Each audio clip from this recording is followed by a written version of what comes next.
Hi and welcome to another of my videos. Today we're going to have a very quick look at my new purchase, which is this little baby here, the 3-in-1 metal sheet machine, roller, breaker and the shears. It's the one that I bought. It's from Katsu, but to be fair, I think it doesn't make any difference which brand you're going to pick. I think they are all manufactured the same, whether you're going to choose Clark or RDG Tools or no-name brands, whatever. If you go for the 30 and probably for 60 centimeter model as well, they are pretty much all the same. I went with Katsu because it was the cheapest at the time. I was sort of in two minds whether that's going to be a good thing or bad. I've read quite a few reviews where the machines had not so much defects, but the machining was not very good, to a point where some of the movable parts were not movable because there was leftovers from bad machining. Thankfully, I got to say on this one there's not a such thing. There are a few quirks that I will go through as well, but it's nothing major. After you adjust the machine, it's actually quite alright. It came, and I think all of them would, in a wooden box, very thin plywood, and while the base, the machine was actually screwed into the base, which was fine, the top was only holding itself with two screws on two sides, and there was one plastic strap. Not ideal. It was all wobbly. I've noticed when the courier actually delivered it, it was all coming apart, and that's a bad thing because there are loose parts in this parcel. There are the parts that we see here, which is the shear stop, the bracket for the back of it, those two bars for the back of it, and a couple of smaller bits and pieces, including nuts and bolts. So it's if thankfully my courier was good and he grabbed it properly, but you know, during the shipment, if that would came loose, you might get the parcel without the essentials. So when you do buy it, you do get it. Just have a look inside whether you actually have everything that you're supposed to. Right, let's take a closer look, and I'll run you through what I found that was not right straight from the box, and I needed to do some adjustments and some stuff to it. Alright, so starting from the top, from the for the rollers, the first thing I've done, these went in, by the way. They come in a bag as well. I took out the roller, which should slide out like that. People say that's the place where the machining sometimes is bad on them, and people had to make some adjustments before that actually came out. This one slides out nicely. It's got a spacer on this end that you can take off as well. You got the gearing on this end. There was a lot of metal bits, debris left inside, so while it's all machined to the right dimensions by my reckoning, it wasn't cleaned properly after that. So the first thing I've done, I took the roller out. I gave those places a good clean. I gave the gears a clean. The whole thing, as it came from the manufacturer, it's covered with the anti-corrosion coating of sorts. So I took that off, and I've greased everything, and I will be re-greasing and maintaining everything as I use it. So that was the first thing I've done. Second thing I've done, I took this whole assembly off. It's literally just two screws to take this off. Well, I mean, that comes separately anyway. There is an extra screw inside. The whole metal bit comes out, and that's basically the other end of this roller. That was dirty as well. It required greasing, and it also gave me a good look into how stable those arms are, which they weren't. So Another thing to take into account when you buy one is that a lot of those stuff will be either too tight or it will be loose. So those bolts on both sides require tightening. The roller that's actually responsible for the angle of the band, it was screwed all the way in by two adjusters at the back, which I'll show you in a moment. So you need to unscrew all of that. Gives you access to the crevices inside as well, to actually enable you to give it a little bit of a clean there. Another thing was the shears bed was pushed in all the way to the actual blade, which made any movement very, very difficult, to a point where the blade was actually catching on the bed. And because the movement is not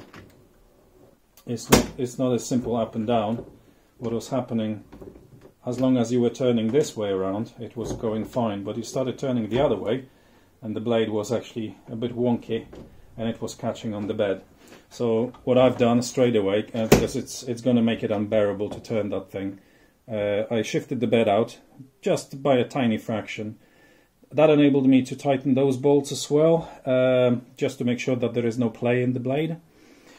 Another thing that I've noticed as well, which was, it caught me off guard a little bit, when you actually progress with the turning, the gap for the brake dies are closing in, and they were actually the whole assembly was so low that it was difficult to go over this top step, because this one was pushing against the dies and it couldn't go any further. You have two adjuster screws over here and they serve double purpose.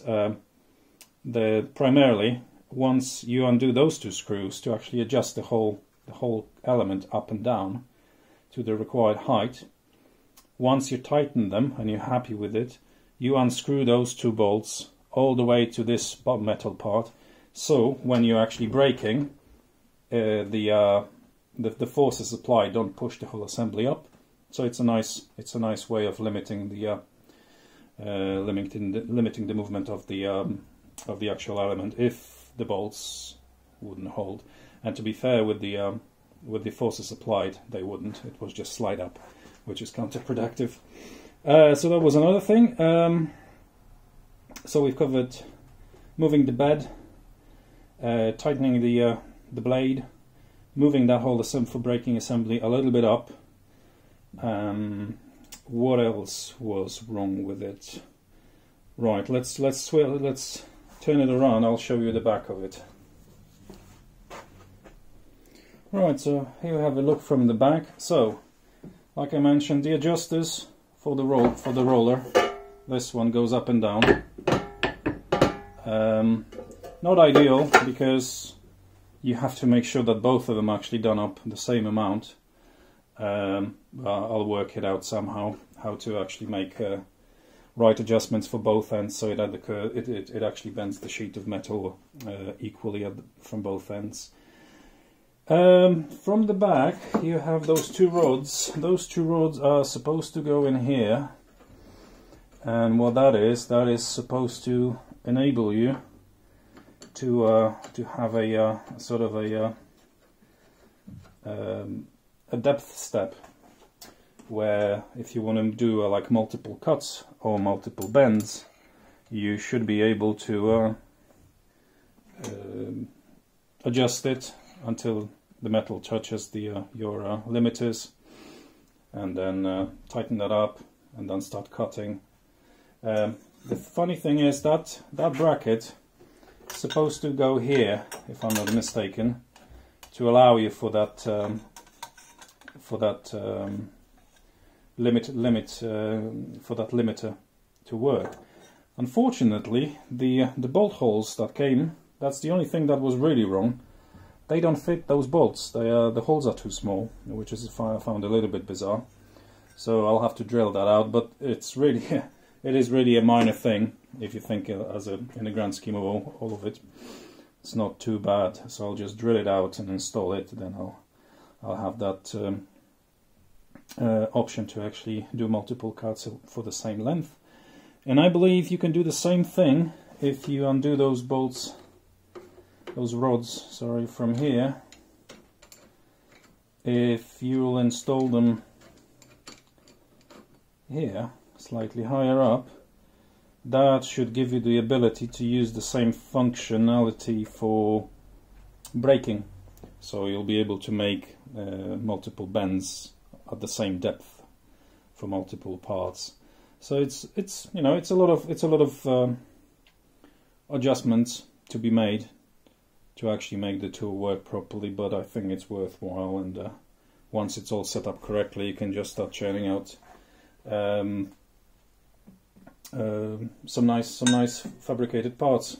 All right, let's go back to the front then. So one more thing that I've forgotten to show, that comes as a separate part. That is just the shear stop. So all it does, once you start actually cutting the a sheet of metal, it stops the metal from folding up. It's holding it down for a cleaner, straighter cut. So in summary, I think not a bad piece of kit. It's much smaller than what it looked like on the photos, that's for sure. I was aware that it's 30 centimeters, but when it actually comes, you think, oh crikey, that small. But then again, for me it's perfect because I don't have a lot of space.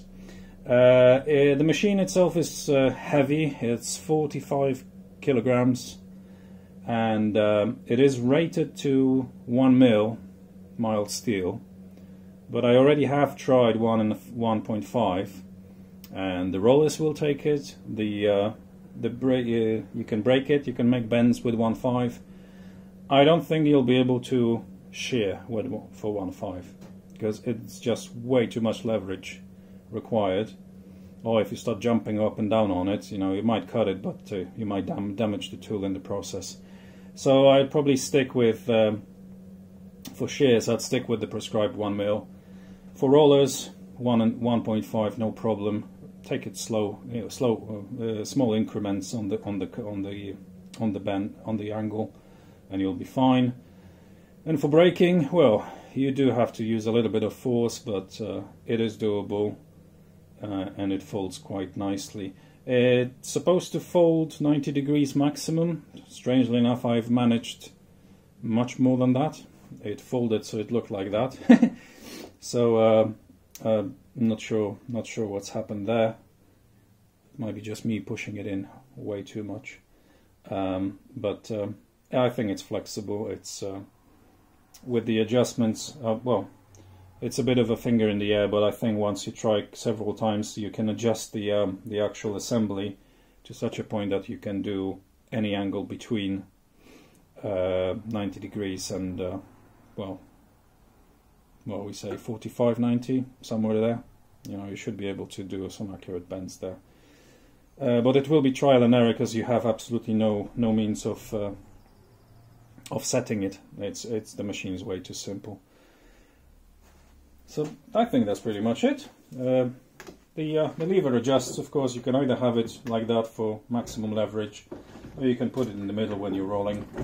Once you adjust everything, the way it actually moves is quite smooth.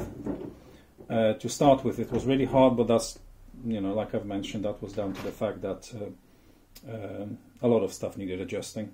Once you'll do it, once you go through that step, you'll be fine, and you should be happy.